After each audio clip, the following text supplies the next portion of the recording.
What's going on, everybody? So today we're going to take a look at hi-hats, some different little secrets that you can add to your hi-hats to make them more effective, to make them sound better, and to make them more humanistic in the mix as well.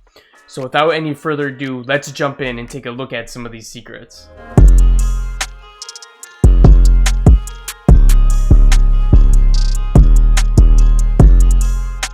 Alright guys, so we're just going to jump right in here and make a new MIDI for our hi-hat.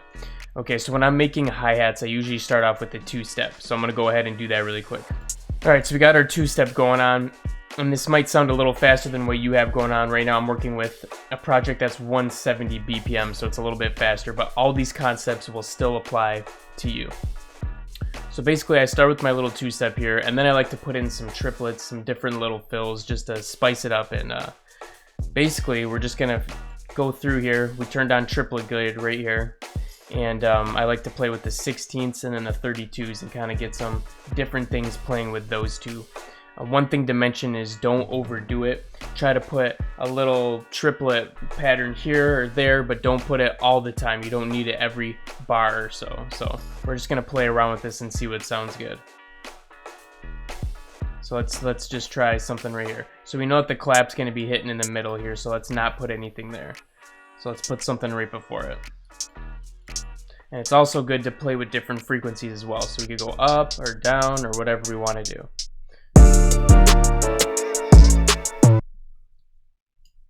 Alright, so I actually want to put this a little earlier. Maybe we'll put it like here, and let's extend a couple more out.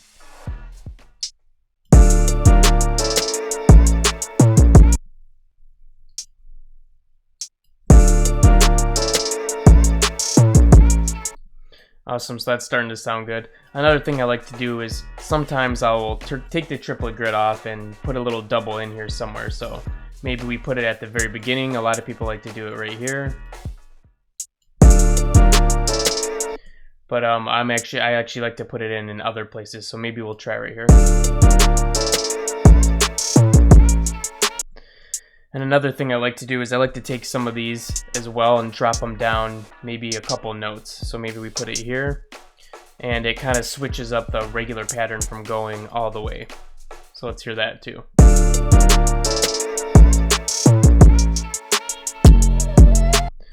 Alright, so listening back to this, I'm noticing that there is a lot going on right now, and it sounds a little too muddy. So in fact, this part right here is the too much part, the straw that broke the camel's back. So let's go ahead and maybe we'll move this section somewhere else. So let's see how that's sounding.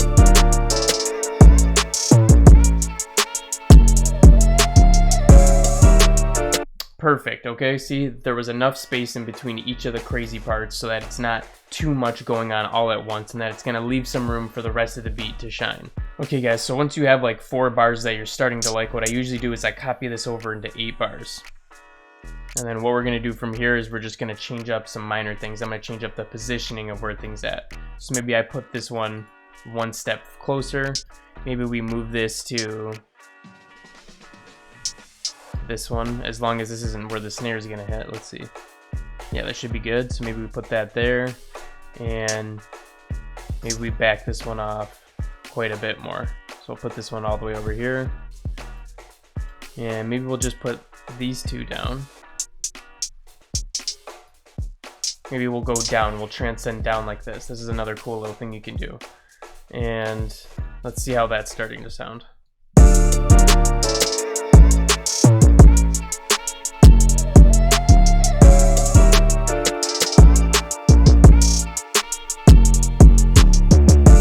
Alright, so this definitely came a little too fast after this, but I'm liking how it's sounding. So basically, you're just going to be playing with this over and over again and kind of listening to your ears and making sure it's not too crazy all the time.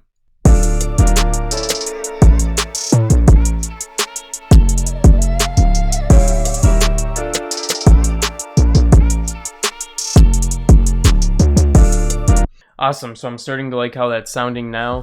We can get into the next part. So now what I like to do is for all of these notes that are straight on the floor here, straight on the C, we are going to change up the velocities. and they're just going to be random. So some of them are going to be a little bit lower than others, some of them a little bit higher, and we're just going to make sure that they're all a little bit different. So you can just kind of randomize it here. And one thing that I do is I usually do the first, I'll probably do the first like 2 or 3 bars here, and then I'll use all those notes that I changed up to change all of them. So you don't have to sit and nitpick all of them. I'll just pick from the ones that I've already done and copy them over and switch it up enough. So I'll be right back when that's done. Okay guys, so I went ahead and I changed up the velocities on all these straight notes here. I also did it to these ones as well. So you can see that the velocities are going up and down just a little bit, nothing too drastic going on there. So next what we're gonna do is we're gonna work on these two. These ones right here that are a little faster and closer together. So basically, for these ones, what I like to do is I like to start high and dip it all the way down, so it's like a transcending velocity. And on these ones, I'm going to do the opposite. We're going to start low and we're going to go up. So I'll show you what I mean really quick. So you can see that it starts brighter here and it gets darker towards the end. So that's going to be like, it's going to give it some characteristic when it's actually moving. Let's see if we can hear it. So it kind of like goes outward, so it sounds really cool. Now we'll do the opposite with this one. We'll start really low at first, and then we'll move up towards a louder velocity.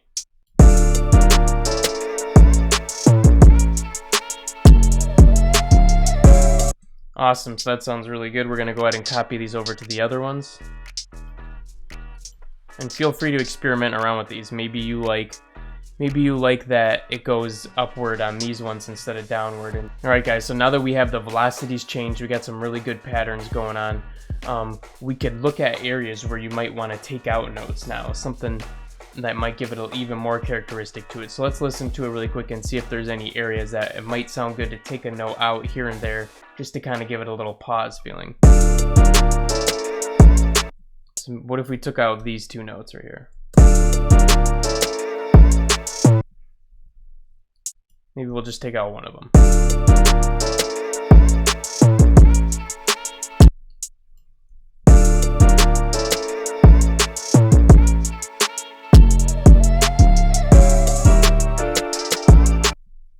Alright guys, so we found some areas. I took a gap out right here, I took a note out right here, I took another note out right here, and I took 2 notes out right here. And it gives it a little more characteristic. It kind of gives it some pauses and lets other things kind of come out and shine. So let's listen to it really quick.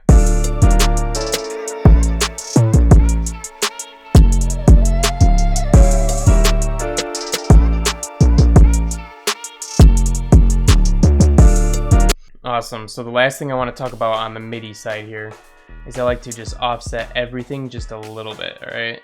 So go ahead and select everything that you have and offset it just a little bit. Take a little listen, make sure it still sounds okay. And what that's going to do is it's going to make sure that it's not playing at the same time as everything else. Okay, your hi-hat and your clap isn't going to clash and hit on the same note.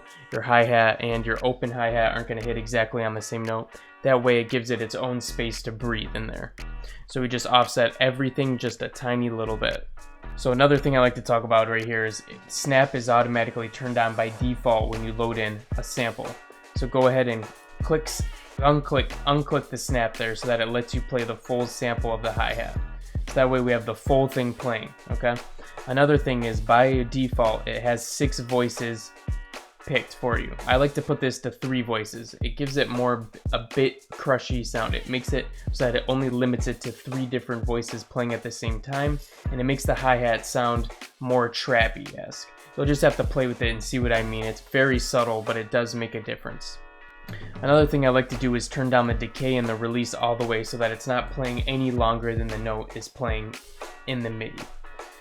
So if the hi-hat is too long and you want to shorten it up and keep it a little more snappy, what you can do is you can take this line right here and you can actually pull it so that it won't play the full thing. Okay, so you could even put it like up here.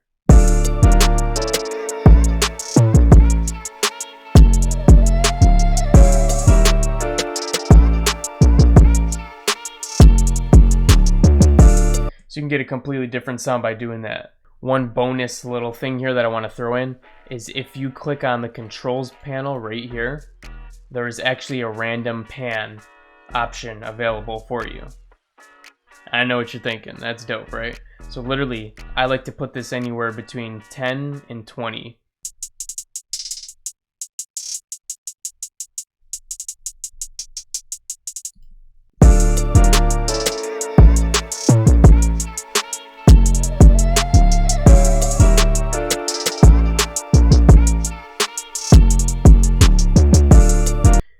Alright guys, those are the secret hi-hat tips that I have for you to use in Ableton Live. Alright, I hope you found some little tricks in there that are useful, especially that random panning. That thing's pretty cool, and it can actually add a lot of characteristic to your hi-hats. But from this point on, your hi-hat should be professional, no more excuses.